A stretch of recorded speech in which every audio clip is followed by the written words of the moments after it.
Valery Otstavnykh, member of the Film Union of Russia, documentary filmmaker with US. Valery, we welcome you. Good afternoon. Good afternoon. Really, I'd like to talk, but in particular, not even talk anymore about these local cases that we talked about in our story.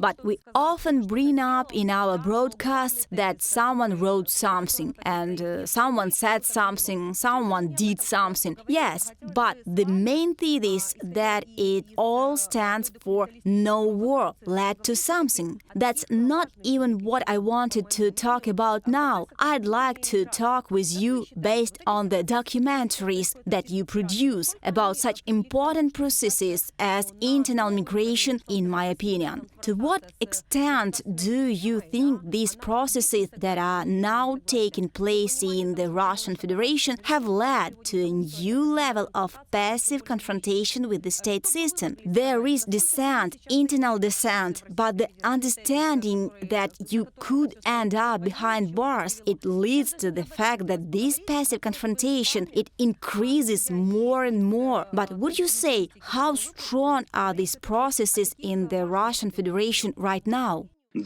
Yes, exists for honest, conscientious people. First of all, for intellectuals.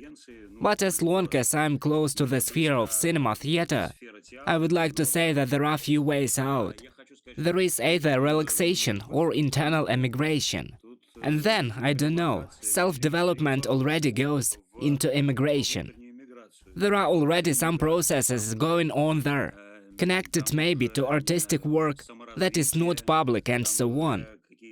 Up until a year ago, during those 8 years, one can say that our intellectuals were in a state of socialization. In other words, society rejected them as dissidents, society rejected them, and they in general did not want and did not try to change society's mind and reshape the periphery in any way.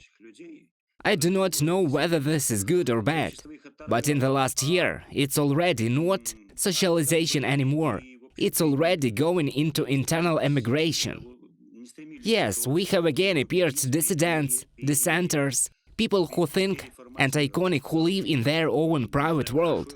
And there are many of them.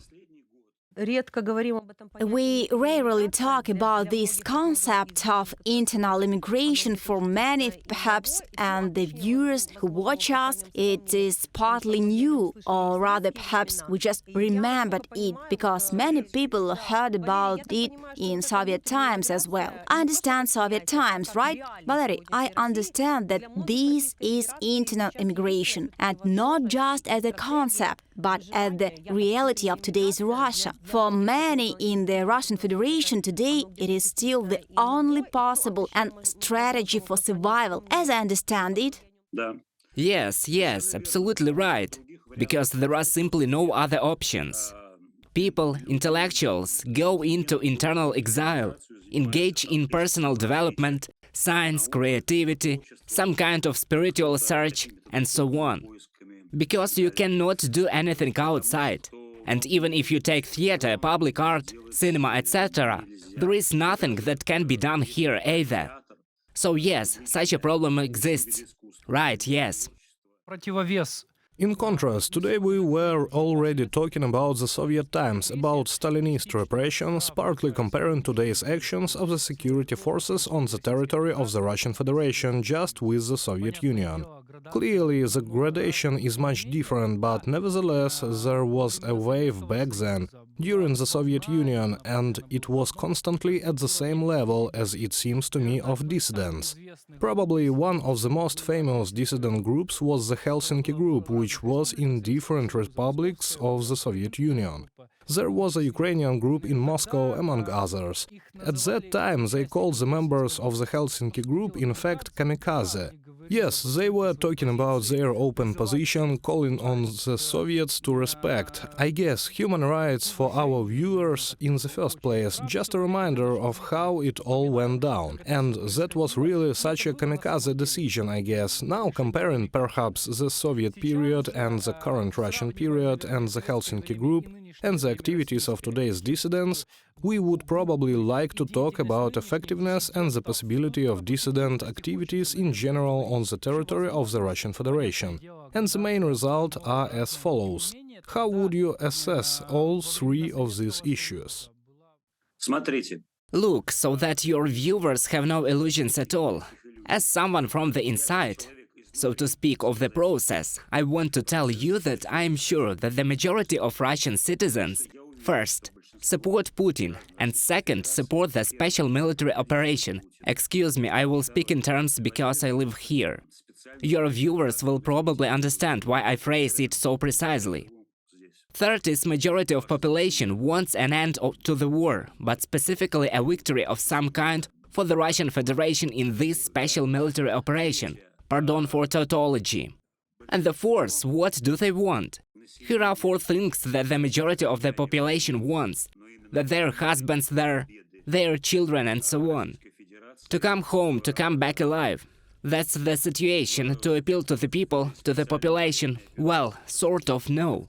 But there are people who come out with placards, with pickets. I don't know if someone is going to jail. Yashin is sitting there, Navalny and so on. I respect that choice. But now to come out with a piece of paper that says peace? Well, it's like writing on a piece of paper, I want to give you 50,000 rubles. So hold on to it. Here's the result. You stand and 2 minutes and pay 50 rubles, then 100,000 rubles. Then you go to jail for an end numbers of years. Now maybe it's not a couple of years, maybe it's more. So it's kind of rather dubious opinion. The only thing I can see that a conscientious, honest, intelligent person in Russia can do is to resist.